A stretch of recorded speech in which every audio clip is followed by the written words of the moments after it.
కొంపలు మునిగిపోతున్నట్టు ఆ స్పీడ్ ఎందుకండి? దానివల్ల బండి నడిపే వాళ్ళకి ఒక్కసారి ఏం కాకపోవచ్చు, కానీ పక్కనున్నోడికి ఎంత ఇబ్బంది అయిపోద్దో కదా, అది కూడా తెల్ల కొందరికి.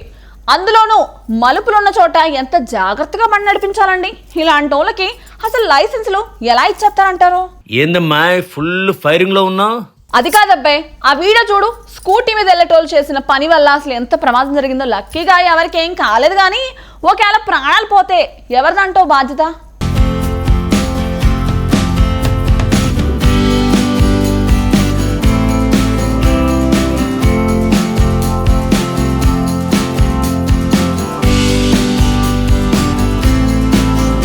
జాతీయ రహదారిపై ఓ ఆటో, ఓ స్కూటీ ఫుల్ స్పీడ్లో దూసుకెళ్తున్నాయి.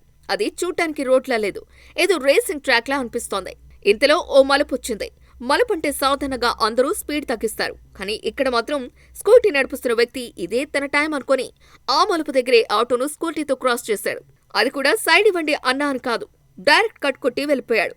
ఇక్కడే అసలు సినిమా మొదలైంది. స్కూటీని ఢీ కొట్టకుండా ఉండేందుకు ఆటో డ్రైవర్ సడన్ బ్రేక్ వేశాడు. అంతే, ఆటో తలకిందులై నేలకు నమస్కారం పెట్టింది. అదుపు తప్పిన ఆటో రోడ్డుపై బోల్తా పడింది. ఇది చూసిన వాళ్ళకు ఒక్కసారిగా హార్ట్ బీట్ డబుల్ అయిపోయింది. ఈ ఘటన ఒడిశాలో జరిగింది.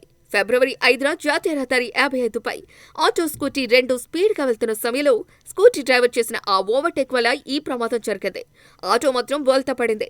ఈ ప్రమాదంలో ఆటోలో ఉన్న 5 ప్రయాణికులు గాయపడ్డారు. వెంటనే స్థానికులు పరిగెత్తుకుంటూ వచ్చి సాయం చేశారు. ఈ మొత్తం ఘటన అక్కడి సీసీటీవీలో రికార్డ్ అయింది. ఇప్పుడు ఆ వీడియో సోషల్ మీడియాలో వైరల్ అవుతోంది. వీడియో చూస్తేనే అర్థమవుతోంది, రోడ్డుపై చిన్న తప్పు చేస్తే మలుపు దగ్గర కట్ కొడితే ఫలితం బోల్తా. మొత్తానికి ఈ ఘటన నుంచి ఓ పాఠం. జాతీయ రహదారి అంటే ఓవర్టేక్ చేసి హీరో అవటానికి కాదు, జాగ్రత్తగా వెళ్లి ఇంటికి చేరటానికి.